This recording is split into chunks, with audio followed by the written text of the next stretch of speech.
جتنا چاہے پڑھو، لیکن جو عمل سنت محمد کریم کہلائے گا وہ عمل کیا ہے؟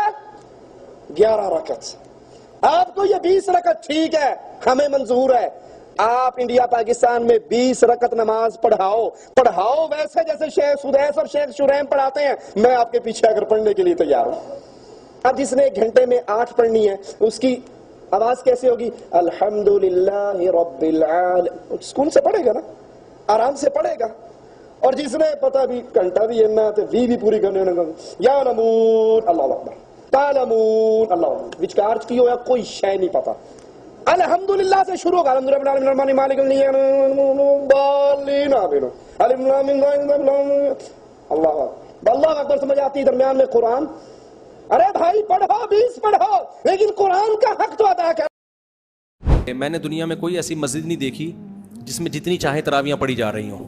بعض لوگ فتویٰ تو دیتے ہیں کہ کوئی عدد متعین نہیں ہے، لیکن وہ فتویٰ مارکیٹ میں چلتا پوری دنیا میں کہیں بھی نہیں ہے۔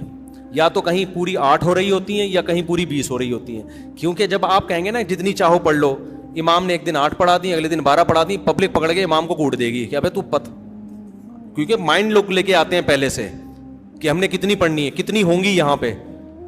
تو بعض فتوے صرف کچھ اسکالرز بیٹھ کے چلا دیتے ہیں، مارکیٹ میں وہ چلنے والے نہیں ہوتے، وہ خود اس پہ خود عمل نہیں کر رہے ہوتے۔ اہل حدیثوں کی مسجد میں جہاں بھی جائیں 8 ہی ہو رہی ہیں، حالانکہ وہ فتویٰ دیتے ہیں کہ جتنی چاہے پڑھ لو، لیکن پھر جتنی چاہے پڑھ لو تو پوری دنیا میں آپ 8 ہی کیوں پڑھ رہے ہو؟ پھر ان کو پتہ ہے کہ بھائی اسپیسیفک جب تک کوئی عدد نہیں بتایا جائے گا اس وقت تک عوام کے لیے اس پر عمل کرنا ممکن نہیں ہوگا۔ اسی وجہ سے چاروں اماموں کا اجماع ہے جو تابعین تبع تابعین کے دور میں تھے کہ کم سے کم کتنی رکعتیں ہیں؟ 20۔ 3 امام کہتے ہیں 20 رکعتیں اور امام مالک کہتے ہیں 36 رکعتیں۔ کیف کانت صلاۃ رسول اللہ صلی اللہ علیہ وسلم فی رمضان، یہ میں آگے آپ کو بتاؤں گا کہ پھر رمضان میں حضور علیہ السلام کی نماز کیسے ہوتی تھی، نماز تہجد۔ حضرت عائشہ صدیقہ رضی اللہ عنہ، نماز تہجد کیسے معلوم ہوا وہ بتاتا ہوں۔ عائشہ صدیقہ رضی اللہ تعالیٰ عنہ جواب دیتی ہیں، ما کان یزید فی رمضان ولا فی غیرہا علی 11 رکعۃ، کہ رمضان میں بھی اور رمضان کے علاوہ باقی 11 مہینوں میں بھی حضور علیہ السلام پورے سال کے کسی مہینے میں بھی 11 رکعتوں سے زیادہ نہیں پڑھتے تھے۔ تو کون سی نماز ہوئی؟ تراویح تو صرف رمضان میں ہوتی ہے، 11 مہینوں میں تو۔ حضرت عائشہ صدیقہ رضی اللہ تعالیٰ عنہ نے بھی یہی سمجھا کہ یہ صلاۃ التراویح کا نہیں پوچھ رہا۔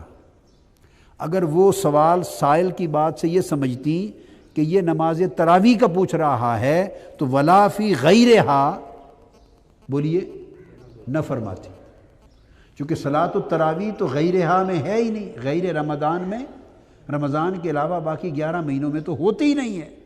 پھر وہ یہ نہ کہتی کہ فی رمضان ولا فی غیرہا، اس کا مطلب ہے وہ ایک ایسی نماز کی رکعتیں بتا رہی ہیں جو نماز رمضان میں بھی راتوں کو پڑھی جاتی ہے اور غیر رمضان باقی 11 مہینوں میں بھی پڑھی جاتی ہے، اور وہ صرف صلاۃ التہجد ہے۔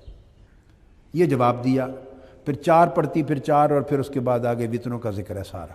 اب یہ جو میں بتانا چاہتا ہوں، امام بخاری نے یہ حدیث، اب حدیث کے متن میں تو سرے سے تراویح کا ذکر ہی نہیں، نہ سوال میں، اور جواب نے تو تصریح کر دی ہے، جواب نے تو تصریح کر دی ہے کہ یہ ہے ہی وہ نماز جو پورا سال پڑھی جاتی ہے، وہ تہجد ہے۔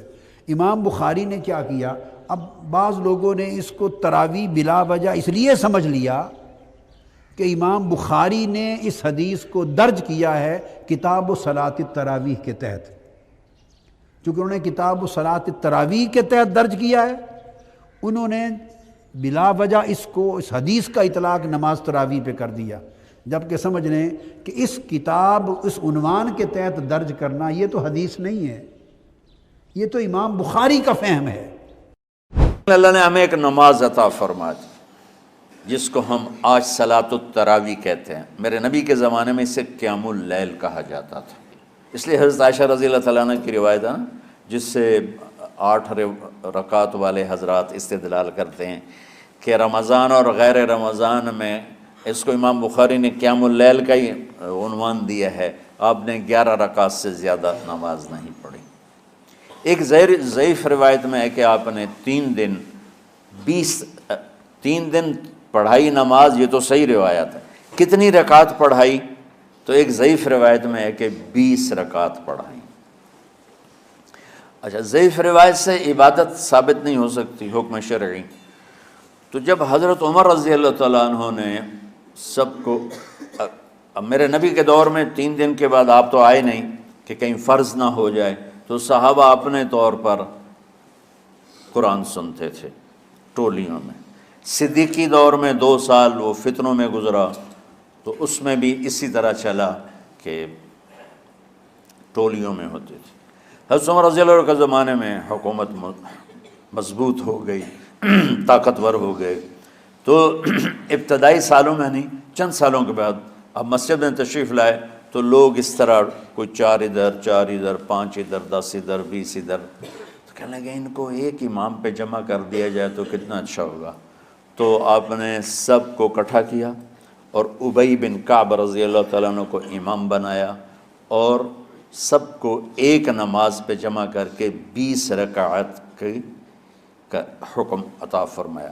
تو حضرت عمر کا یہ عمل اس حدیث کو مضبوط کر دیتا ہے کہ چونکہ میرے نبی نے کہا علیکم بسنتی و سنت الخلفاء الراشدین من بعدی، کہ میری اور میرے خلفاء راشدین کی سنت پر مضبوطی سے عمل کرنا۔ تو حضرت عمر کا جو 20 رکعت طے کرنا ہے، اگر ان کا اپنا اجتہاد ہے تو بھی ہمارے لیے عمل کے لیے کافی ہے، اور اگر ان کو یہ یاد ہے کہ میرے نبی نے 20 پڑھی تھیں تو اور زیادہ اچھی بات ہے۔ لیکن بہرحال جو 8 پڑھتا ہے ہمارا اس پہ بھی کوئی اعتراض نہیں، چونکہ وہ بھی حدیث کے ساتھ بات کرتا ہے۔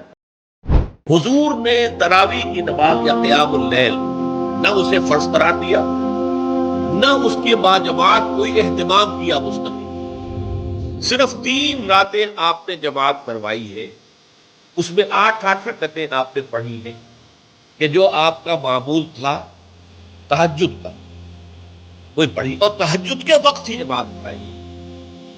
یہ ہے وہ حدیث۔ اس کے علاوہ کسی نماز تراویح جو ہے جو ہم پڑھتے ہیں 20 رکعتیں عشاء کے ساتھ متصل، اس کا کوئی ذکر نہ دور نبوی میں ہے نہ دور صدیق اکبر